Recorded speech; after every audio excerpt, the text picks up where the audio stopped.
Hello, I'm Barbara Marx Hubbard. I was talking the other night with John Ratz about my own experience of the artist, the image, and the future. And John said, just tell this story because I think some artists and creative people would like to hear what happened to you. And very briefly, here's how it happened. In 1945, I was 15 years old, and the United States dropped the bombs on Japan. And after the horrible shock of it, this question arose in my mind. What is the meaning of all this new power that's good? What are positive images of the future equal to this power? Where are we going? And I thought somebody knew. But as I read through all the philosophies and religions of the time, this is in the late 40s, there actually is no image of the future in this life equal to all our new powers, much less the new ones that we have now. Not only the power to destroy us, but the power to evolve us. And we have all heard where there's no vision, the people perish. Where there are no positive images of the future, it's hard to move toward it. So as I was doing this research, I went on my junior year abroad from Bryn Mawr College to Paris. This was 1948. It was the time of the existentialists, Jean-Paul Sartre, Camus, and the basic worldview then was the universe is going down to an inevitable heat death. Anything of a higher order is superstitious, and there's no meaning in the universe except what you can give it all on your own. So I was there with my beret, my Gauloise, miserable, trying to give meaning to the whole thing. And so one day I separated out from the others, and I went into a little restaurant called Chez Rosalie, and I sat down, and there was one seat in front of me, and in walked a very handsome American. And he had to sit down just opposite me. I was having my beefsteak and my red wine at the time and my Gauloise, and I just said to him, I have a question.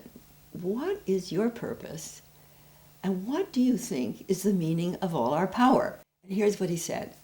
I am an artist, and I am seeking a new image of humans commensurate with our power to shape the future. Well, it flashed in my mind, I'm going to marry you. And actually, I did. And here's what he told me at that little restaurant that day. He said, when a culture has a story that it can believe in, like the Homeric legends, the great cultures arise through the artists out of the great stories.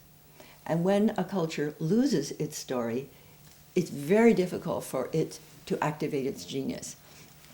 And he pointed out that since the Renaissance, really, and the idea of inevitable progress, when we had the two world wars and the bombs and all the problems that we could foresee, we lost our story.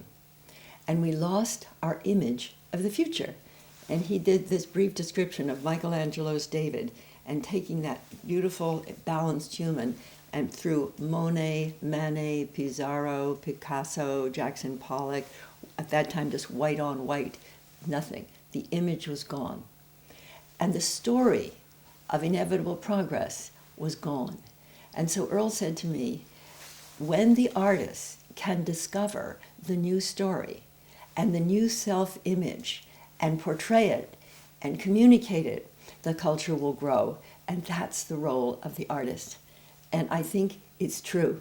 From 1948 to now 2009, 2010, towards 2012, we have the emerging new story, a story of the immense process of creation, of evolution, and ourselves as part of it, able to shift from devolution to evolution if we're conscious.